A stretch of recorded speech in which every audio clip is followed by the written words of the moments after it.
अक्सर हमारे घर में जो है वो दूध फट जाते हैं।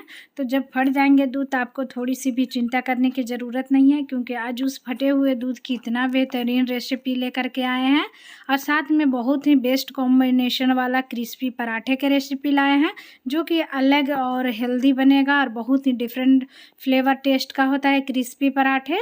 तो ये दोनों का जो कॉम्बो है एक बार आप बना लीजिएगा तो दूध फटने से अभी कभी भी आपको टेंशन नहीं होगी। तो चलिए इस रेसिपी को बनाते हैं, आप लोगों के साथ शेयर करते हैं। आप लोग के साथ न्यू वीडियो में न्यू रेसिपी के साथ। तो चलिए इसको बनाते हैं, आप लोग के साथ शेयर करते हैं। मेरी ये रेसिपी पसंद है तो प्लीज़ मेरे चैनल को लाइक सब्सक्राइब करना नहीं भूलिएगा। तो इस रेसिपी को बनाने के लिए सबसे पहले हम पराठे के लिए डो लगा के रेडी कर लेते हैं। तो डो लगाने से पहले दो लिए हैं हम मीडियम साइज का गाजर लाल वाले, उसे अच्छे से धो करके छील लिए हैं। अब मीडियम साइज के ग्रेटर से हम ग्रेट कर लिए हैं। अब इसे हम पराठे बनाएंगे, बहुत ही बेहतरीन ये पराठे लगता है। 1 कप लेंगे हम गेहूँ का आटा और 1 कप डालेंगे इसमें मैदा। आप चाहें तो सिर्फ मैदे से बना सकते हैं, चाहें तो सिर्फ गेहूँ के आटे से बना सकते हैं, लेकिन हम दोनों का कॉम्बिनेशन करके बनाएंगे। साथ में 1 चम्मच हम डाले हैं इसमें अजवाइन और हाफ टेबल स्पून डाले हैं इसमें हम नमक स्वाद के अनुसार। अब 2 चम्मच इसमें हम डाल देंगे ऑयल खाने वाला और सभी चीज़ों को अच्छे से मिक्स कर लेंगे। इसके बाद थोड़े थोड़े पानी डालते जाएंगे और इससे एक सॉफ्ट डो बना करके और रेडी कर लेंगे। तो आपको पानी जो है थोड़े थोड़े डालते जाना है और डो जो है एकदम सॉफ्ट लगाना है इसका। इससे जो है पराठे आपके बहुत ही बेहतरीन बनेंगे। डो हमारा बन करके रेडी है।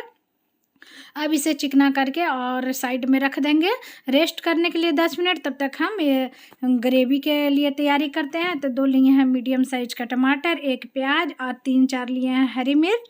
आप चाहें तो काजू का भी इस्तेमाल कर सकते हैं, लेकिन आज हम काजू को नहीं डालेंगे। आज हम दूसरे फ्लेवर वाला हम ग्रेवी तैयार करेंगे, बहुत ही रिच और टेस्टी ग्रेवी हमारा बनता है। तो सभी चीज़ों को हम बारीक चॉप कर लिए हैं। आपको रफली चॉप करना है, बारीक चॉप करने की ज़रूरत नहीं है। उसके बाद 2 चम्मच हम लिए हैं, एक पैन में तेल डालेंगे और तेल को थोड़ी सी गर्म होने देते हैं। उसके बाद ये मिर्ची और प्याज को हम डाल देंगे और दोनों को डाल करके 1 मिनट थोड़ा सा हम सॉफ्ट होने देंगे, जब तक कि ये चीज़ें हमारी सॉफ्ट हो रही है। साथ में एक हम ये अलग फ्लेवर इसको देंगे। इसके लिए क्या करेंगे, हरे धनिया का जो डंठल होता है वो डंठल को आपको डाल देना है। इससे जो है ग्रेवी में बहुत ही बेहतरीन फ्लेवर आता है। अब हम टमाटर को भी डाल दिए हैं। तो अब अगर आप धनिया का डंठल का इस्तेमाल करें तो काजू नहीं डालिए, अगर काजू का इस्तेमाल करें तो धनिया का डंठल नहीं डालिए। ये दोनों चीज़ों का फ्लेवर जो है वो अच्छा, एक ही चीज़ डालिएगा तो फ्लेवर जो ग्रेवी में बहुत अच्छा आएगा। साथ में 1 चम्मच हम नमक डाल दिए हैं और 1 चम्मच हम जीरा डाले हैं। नमक से जो ये मिश्रण है वो बहुत जल्दी आपका सॉफ्ट हो जाएगा ग्रेवी वाला। और ये हमारा 2 मिनट भून लेते हैं अच्छे से, जो मसाला का कच्चापन है वो निकल जाएगा और आपको सॉफ्ट हो जाएगा। तो पीसने में जो है ये बहुत ईजी होगा। अब ये हमारा सॉफ्ट हो गया है। अब फ्लेम करेंगे ऑफ। इसे थोड़ी सी ठंडा करके एक मिक्सी के जार में हम इसे ट्रांसफ़र कर लेते हैं। हमारा ठंडा हो गया है मिश्रण। अब इसे मिक्सी के जार में डालेंगे और इसी पैन को वॉश करके 3 से 4 टेबल स्पून हम पानी इसमें ऐड कर देंगे, जिससे आपको पीसने में जो है वो थोड़ा ईजी होगा। ये हमारा ग्रेवी जो है वो पीस करके और इधर रेडी कर लेते हैं। तब तक चलते हैं हम ये जो फटे हुए दूध है उसका हम बॉल्स बनाते हैं। तो ये हमारा 1.5 लीटर दूध था और फट गया, तो इसके वजह से हम उसका क्या किए, पानी साइड कर दिया, उसका छेना जो है निकाल करके और रख दिए थे। अब ये इससे हम कितना बेहतरीन रेसिपी बनाएंगे वो देखिए। तो ये हमारा 200 ग्राम के करीब छेना होगा जो हमारा निकला है। अब 2 चम्मच इसमें हम डाले हैं मैदा और हाफ टेबल स्पून डाले हैं भुने हुए धनिया का पाउडर, हाफ टी स्पून डाले हैं गरम मसाला, नमक डालेंगे हम स्वाद के अनुसार, थोड़ा सा फ्रेश कटा हुआ धनिया डाले हैं। साथ में 1 पिंच इसमें डाल देंगे इलायची का पाउडर और सभी चीज़ों को डाल करके एकदम मसल के हमको सॉफ्ट डो लगा करके रेडी करना है। तो हाथ के जो ऊपरे वाला हिस्सा होता है तल्ली, उससे आपको इस तरह से मसलना है। मसल के एकदम सॉफ्ट चिकना डो बनाना है। तो मैदे का इस्तेमाल आपको ज़्यादा नहीं करना है, नहीं तो इसमें सिर्फ मैदे का ही फ्लेवर आएंगे और आपको जो ये छेना है उसका फ्लेवर कम हो जाएंगे। अब हमारा ये डो जो है बन करके रेडी है। साथ में ही 2 चम्मच हमारे पास मावा पड़े हुए थे, तो सोचे इसको स्टफ कर देते हैं। इससे जो है फ्लेवर और टेस्ट और भी इन्हेंस हो जाएगा। अब क्या करेंगे, छोटे छोटे अब हम इसका बॉल्स काटेंगे। और 1 चम्मच में थोड़े से हम 1 चम्मच घी ले लिए हैं और थोड़े से हथेलियों में ग्रीस कर लेंगे और इसके हम छोटे-छोटे बॉल्स काटेंगे। आप चाहें तो इसे बड़े या छोटे अपने मनपसंद के अकॉर्डिंग बना सकते हैं। अब उसमें क्या करेंगे, एकदम जो थोड़े-थोड़े हम मावे को स्टफ़ कर देंगे अंदर में और उसके बाद इसे राउंड करेंगे। तो जिस तरह से रसगुल्ले वगैरह हम बनाते हैं उस तरह से साइज़ हम बना रहे हैं। देखिए एकदम चिकना आपको बना करके इस तरह से रेडी कर लेना है। तो ये मेरा सारा बॉल जो है इसी तरह से बना करके रेडी कर लेना है। अगर आप छेने को अच्छे से मसल हैं तो आपका बॉल जो है थोड़े से भी फटेंगे नहीं। आपको मसल लेना है अच्छे से, क्योंकि इसमें थोड़े से मैदे डाले हैं और किसी भी बेकिंग पाउडर बेकिंग सोडा के इसमें इस्तेमाल आपको नहीं करना है। अब दूसरे को भी रेडी कर लिए हैं तो सारे हमारे बॉल्स जो है इस तरह से रेडी हो गया है। और देखिए उतनी ही छेने में हमारा कितने सारे बॉल्स बन गए हैं। अब क्या करेंगे कि पनीर में थोड़ा सा मॉइस्चर होता है तो इस वजह से 2 चम्मच हम क्या करेंगे, सूखे मैदे को डाल के इसे डस्ट कर लेंगे। ऑयल में जाने के बाद जो है इसका शेप जो है वो ख़राब नहीं होगा। अब एक पैन में हम डाले हैं ऑयल।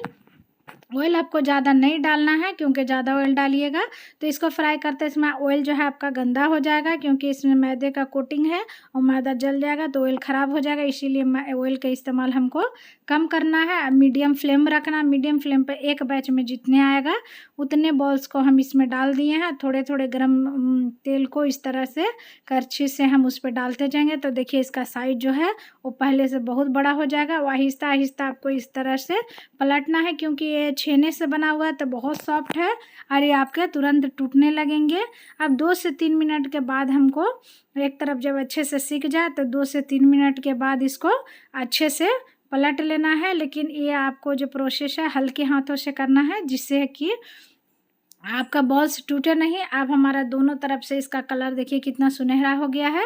अभी सभी बॉल्स को निकाल लेते हैं और दूसरे बैच को भी हम इसी सेम प्रोसेस से फ्राई कर लेते हैं। तो आपको जब भी घर में दूध फटेंगे तो ये रेसिपी आप एक बार बना करके खाइएगा, बहुत ही बेहतरीन लगता है। तो हमारे घर में जब भी ऑयल देखिए अब क्या करेंगे हम कि 2 चम्मच इसमें डालेंगे ऑयल। ऑयल को हम हीट होने देते हैं। सेम पैन को ही हम यूज कर लिए। इसके बाद 2 तेज पत्ते, 1 बड़ी इलायची, 2 छोटी इलायची, 2-3 लौंग और 2 टुकड़े दालचीनी का। 1 चम्मच हम डाले हैं इसमें खड़ा जीरा, हाफ पिंच डाले हैं हम हींग। सभी चीज़ों को फ्लेवर जो है रिलीज होने देंगे। इसके बाद जो ग्रेवी हम बना करके रखे थे उसको हम इसमें डाल देंगे और डाल करके और थोड़ी देर हम भून लेते हैं। साथ में ही हम क्या करेंगे कि 1 चम्मच इसको में डालेंगे अदरक और लहसुन का पेस्ट, क्योंकि अदरक और लहसुन का पेस्ट का स्ट्रॉन्ग फ्लेवर होता है। थोड़ा बिफोर डालिएगा तो अच्छे से भूनेंगे। साथ में ही हम डालेंगे 1 चम्मच हल्दी पाउडर, 1 चम्मच जीरा पाउडर, 1 चम्मच धनिया पाउडर, 1 चम्मच लाल मिर्च का पाउडर, साथ में डालेंगे नमक स्वाद के अनुसार। सभी मसाले को डाल करके अच्छे से हम भून लेंगे जब तक कि इसका ऑयल जो है वो सेपरेट ना होने लगे। ऑयल हमारा सेपरेट होने लगा है, मसाले में अच्छी खुशबू आ रही है। अब क्या करेंगे कि 1 कप पहले पानी डालेंगे, उसके बाद हम मिक्स करके चेक कर लेंगे कि ग्रेवी हमारा कितना ठीक है। उसके बाद हाफ कप और हम पानी डाले हैं, 1.5 कप पानी डाले हैं। तो ग्रेवी जो है इसको थोड़ा, और इसके बाद डाल देंगे गरम मसाला और थोड़े से धनिया के पत्ते। और आपको ग्रेवी का जो कंसिस्टेंसी है नहीं तो ज़्यादा गाढ़ी नहीं पतली रखनी है। अब इसके बाद हम 2-3 मिनट इसे बॉयल होने देंगे। एक बॉयल आ चुका है और देखिए ग्रेवी का कंसिस्टेंसी परफेक्ट है। तो ये थोड़ी सी अभी पतली लग रही है, लेकिन जैसे ही इसमें हम बॉल्स डालेंगे छेने का वो सारा जो है ग्रेवी ऑब्जॉर्ब कर लेगा और इसकी ग्रेवी एकदम परफेक्ट गाढ़ी हो जाएगी। अब क्या करना है कि फ्लेम को आपको ऑफ कर देना है। फ्लेम ऑन में आपको ये बॉल्स को नहीं डालना है। उसके बाद सारे बॉल्स को हम एक एक करके इसमें डाल देंगे और डाल करके ये प्रोसेस जो है आपको लास्ट टाइम में करना है, नहीं तो आपके बॉल्स जो ज़्यादा देर ग्रेवी में रहेंगे तो टूटने लगेंगे। और थोड़े थोड़े ऊपर से हम ग्रेवी ये डाल दिए तो देखिए फटे हुए दूध से इतना बेहतरीन रेसिपी बने, ये किसी को बिलीव नहीं होगा, इतना बेहतरीन बनता है। अब इसे हम साइड कर लेते हैं। झटपट से पराठे बनाते हैं। पराठे बनाने के लिए 1 चम्मच हम ऑयल लिए हैं, 1 चम्मच मैदा लिए हैं, दोनों का एक घोल बना करके और रेडी कर लेंगे। इसमें थोड़ी सी पराठे का जो क्रिस्प बनेंगे मेरे, और इसके बाद हमारा पराठे का जो डो लगा के रखे थे एकदम सॉफ्ट हो गया है। अब इसके हम पहले पेड़े काट लेते हैं मीडियम साइज के। तो ये जो पराठे हैं थोड़े से छोटे छोटे बनते हैं, तो देखने में बहुत अच्छे लगते हैं और खाने में भी बहुत क्रिस्प होते हैं। तो इसे हम पेड़े में करके और थोड़े से मैदा में डस्ट कर लेंगे और इसे हम पहले बेल लेते हैं मीडियम साइज के, जिस तरह का चपाती वगैरह बनता है उस तरह के। और इसमें गाजर का जो फ्लेवर है बहुत बेहतरीन आता है। और ये जो घोल मैदे और रिफाइन का बना के रखे हैं उसको हम इस पर स्प्रेड कर देंगे और इस तरह से हमको इसको रोल कर लेना है। रोल करके और इस तरह से दबा करके और छोटे छोटे साइज का हमको पराठा बना करके रेडी करना है। तो आप दूसरे तरीके से भी बना सकते हैं, लेकिन इसका फ्लेवर जो है हमको बहुत अच्छा लगता है। एकदम क्रिस्प पराठे जो है आपका बन के रेडी होंगे। और ये देखिए हमको लेयरिंग वाला पराठे आपके बन गए हैं। तो इसी तरह से हम सारे पराठे को बेल करके रेडी कर लिए हैं। अब चलते हैं सेकने के प्रोसेस में। तो सेकने के लिए एक पैन को हम हीट कर लिए हैं। पैन जो है मीडियम मेरा हीट है। अब 2 मिनट एक तरफ से सेक लेंगे, इसके बाद हम दूसरी तरफ से इसे पलट देंगे। दोनों पराठे को पलट करके आप चाहें तो इसमें घी का भी इस्तेमाल कर सकते हैं। और दोनों को हम अच्छे से गोल्डन कलर आने तक पलट करके और उसके बाद ऑयल डालेंगे। ऑयल डाल करके और क्रिस्प होने तक दोनों को पराठे को हम इस तरह से सेक लेंगे। तो देखिए हमको कितना ही बेहतरीन ये गाजर वाली पराठे बन करके रेडी है। ये बहुत हेल्दी है, तो बच्चे भी इसे बहुत पसंद करेंगे। तो ये आज का जो हेल्दी रेसिपी है, दोनों ही बेस्ट कॉम्बिनेशन है। और देखिए हमारा ये पराठे एकदम परफेक्ट क्रिस्प एकदम बन गए हैं। और इसके जो रोल करके हम बनाए हैं तो इसकी वजह से इसमें कितनी बढ़िया लेयर आया है। तो सारे पराठे हमारे इसी तरह से सेक करके और रेडी कर लेते हैं सबसे पहले। तो ये हमारे पराठे गर्मा गर्म सेक गए हैं। आप चाहें तो दूसरे चीज़ों के साथ में भी बच्चों को इस तरह के पराठे बना करके लंच वगैरह में दीजिएगा, तो बच्चे आपके सारे ख़त्म कर देंगे, एक भी नहीं रहने देंगे। आप चलते हैं सर्व करने के प्रोसेस में। एक कितना ही क्रिस्प हमारा पराठा बना है वो देखिए इसको टेक्सचर। अब एक हम इस तरह से देखिए कोफ्ते जो हैं हमारे, ये पनीर कोफ्ते बोलिए या छेना कोफ्ते बोलिए, जो भी बोलिए, ये फटे हुए दूध का इतना बेहतरीन रेसिपी में कन्वर्ट हो गया। अब इसमें हम थोड़े से फ्रेश धनिया और थोड़े से फ्रेश क्रीम के साथ में सर्व कर दिए। साथ में ये बेहतरीन लच्छे वाला पराठा गाजर का, कोई बिलीव नहीं करेगा, जो भी खाएगा आपका तारीफ़ करते नहीं थकेगा। और फिर मेरा ये रेसिपी को ट्राई कीजिए। मेरी ये रेसिपी पसंद है तो लाइक शेयर सब्सक्राइब